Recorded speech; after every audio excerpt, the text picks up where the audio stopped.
What's up guys, Chuck Palmer here. Don't wait until you need a dash camera before you get one. Dash cameras can provide video recordings even when your vehicle is parked and you are sleeping. Almost everyone will be able to install a dash camera in their vehicle after watching this video.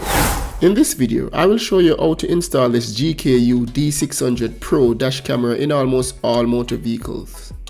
Before I show you how to install this, let's see what's inside the box. This dash camera has both front and rear camera. The front camera records in 4K and the rear camera records in high definition. This has GPS capability and will be able to connect your phone through Wi-Fi, which provides a faster data transfer. Inside the box is the user manual and 2 static stickers here. This is the main unit, which has a small display screen here.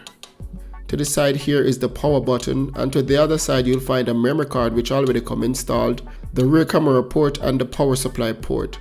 At the front here is the camera lens. I can remove this sticker here. The GPS is built in this, so there's no extra wires. This camera is very small and compact, won't be in your way at all. This is a bracket and the camera can be removed from this. You'll be able to slide it to the side to remove the camera. This is the power supply, but I won't be using this. I want the parking monitor feature as well as the 24-hour monitor feature. To get this, I will need a hardwire kit. There are 2 types. This is the latest type, which is the OBD2 power supply. This conveniently just plug into your OBD2 port, which sends power to your camera.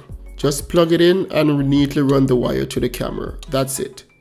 This is the traditional hardwire kit, which requires tapping into your fuse box. This is a little more advanced and has more steps to take, and I won't be installing this today. If you want to see how to install this type of hardwire kit, see a link in the description below. But for today, I will be using the OBD2 power supply. This is the rear camera, and it has enough wire to run all the way to the back on most vehicles, if not all. You have to have a limousine for this not to be able to get to the back of the windscreen. These are some clips to hide the wires, but I won't be using these because I will be running my wires professionally and totally hidden. This is a plastic pry tool which will help to hide the wires. This is a Allen wrench and I'm not sure what it is for yet. I'll figure it out. These are some additional 2-side tape in the event you're moving the camera or you mess up on the first one. That's all in the box. Now, let's go and install this on the vehicle. This is an ideal vehicle to show you how to install a dash camera because it has a lift gate with the back glass attached to the back door. When you open the back door, the glass opens with the door, unlike a sedan motor vehicle where only the trunk opens. It is way easier to install the rear camera on a sedan motor vehicle, so I'm happy I'll be able to show you how to install it on this hatchback style motor vehicle. First, decide where you want to install your camera. This is an ideal spot here. I will clean the surface with rubbing alcohol. Now this is where you will install the static sticker. I won't be installing one here because this camera will be reinstalled in another vehicle and I want to use the static sticker in that vehicle. Remove the film from a 2-sided tape and align the camera to the windscreen as straight as possible. When you're satisfied that it is straight, firmly press the sticker against the glass and secure it there. So the camera is installed. And as I showed you earlier, the camera can be removed from the bracket. Now I'm going to install the rear camera wire and run it to the back of the vehicle. First, I'm going to unplug the rear camera. Now I'm going to plug in the rear camera in the camera port right here. I'm going to ensure that I push it all the way in. Now I'm going to use a combination of my fingers and the plastic pry tool to run the wire under the roof cover right here. Now I'm going to run the wire under this panel. This vehicle doesn't have any airbag here, but if it did, I would run the wires under the airbag. So I will just run the wire through here. I'll just pull this rubber strip back out of the way just for a little bit and run the wire under it, all the way to the back of the vehicle.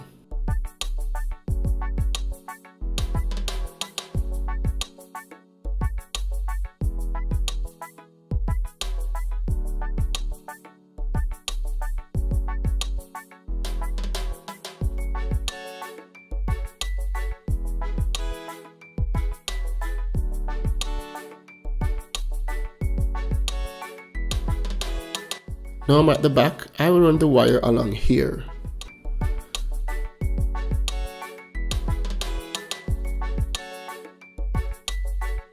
Now, for a neat installation with little wire showing, I will run the wire under the roof here and through this rubber tube. I will need to loosen this rubber tube off the clip right here. I will use this plastic pry tool to help.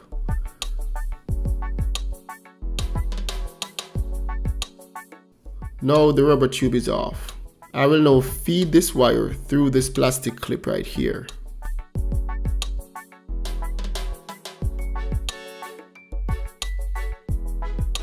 I'll now feed the wire through the rubber tube. Normally I would add some liquid soap to this so that it easily feeds through this rubber tube. But this tube is short, so I'll be able to do it without adding any liquid soap. The wire is through. Now I can pull the rest of the wire through here.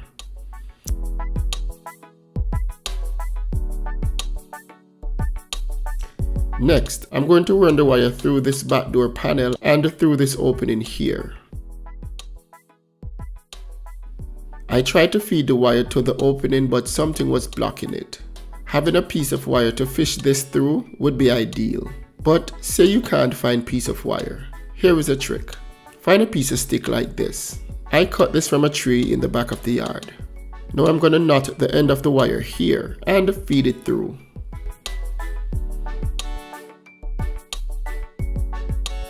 The wire is through.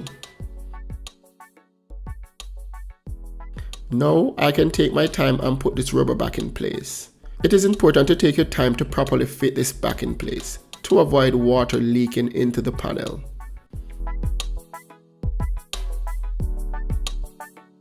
The rear camera will be installed here, and I will now clean the glass with rubbing alcohol. Depending on where the wire is facing when you install the rear camera, the image might show upside down. So before I install the camera to the glass, I will install the app for this camera and view the rear camera to see which side is up and which side is down. But before I do that, I need to install the OBD2 power supply. With this, there will be no wires hanging in your way. All wires will be hidden. Now I need to find the OBD2 port. It's normally right under the steering wheel where your foot is. In this Toyota Vitz, it's right here. I'm going to just now plug it in and run the wire to the camera. This particular OBD2 power supply comes with a battery digital monitor. This shows you your battery volts. You can see now that the battery is 12.5 volts. Now you can install this in a place where you can constantly monitor your battery volt, but I won't. I will hide this under the panel. This OBD2 power supply enables you to set the voltage you want your camera to stop recording so you can save your battery power. You can set it to stop record at 12.4 volts, 12 volts or 11.4 volts. I will set it at the higher end to be safe at 12.4 volts. When you park the vehicle, the camera will still record until the battery gets to 12.4 volts. Just remember, the lower you set the volts, the lower your battery will get, but the more recording you will have. 11.4 volts should still be able to start your vehicle unless it's extremely cold. During the winter time, you'll want to set this to 12.4 or just leave it at 12.4 if you experience very cold weather. It's time to run the wire. As I said earlier, I could find somewhere to mount this display, but I won't. I will install this display under this panel right here.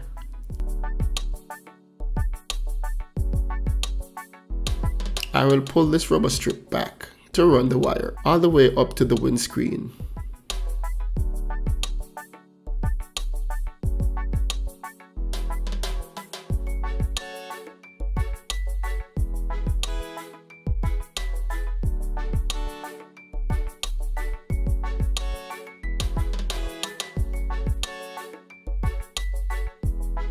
Now I can reach the camera. I can plug it in at this point. And you can see the camera is powered up and the vehicle is off because I have set the OBD2 power supply to 12.4 volts.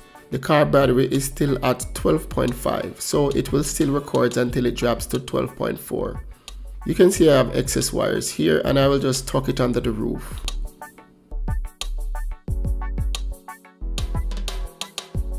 Now you can see that most of the wires are hidden. Just the plugs are showing here. And as you can see, there is no wire showing at the windscreen. The cameras are powered up and I can see that both the front and rear cameras are working.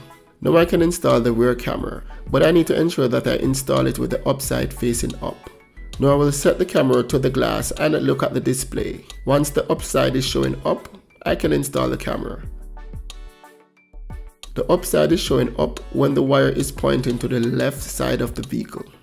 I didn't show installing the rear camera because again my battery died, but I cleaned the windscreen and installed the camera straight as possible. Then reinstall this cover right here.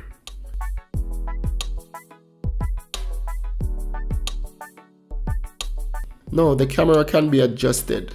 I don't want it to be pointing too much to the ground or too much to the sky. I want to set it just right. So you can look at the camera display on the screen and adjust the camera.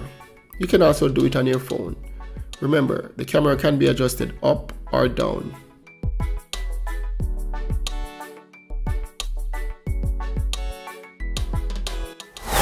Now I can install the camera app. I can search for the GKU Go app in the App or Play Store, or I can scan this QR code in the user manual. All I need to do now is to install the app on the phone and try to connect the app to the camera. Now I will open the app and give the app location permission when I'm using the app.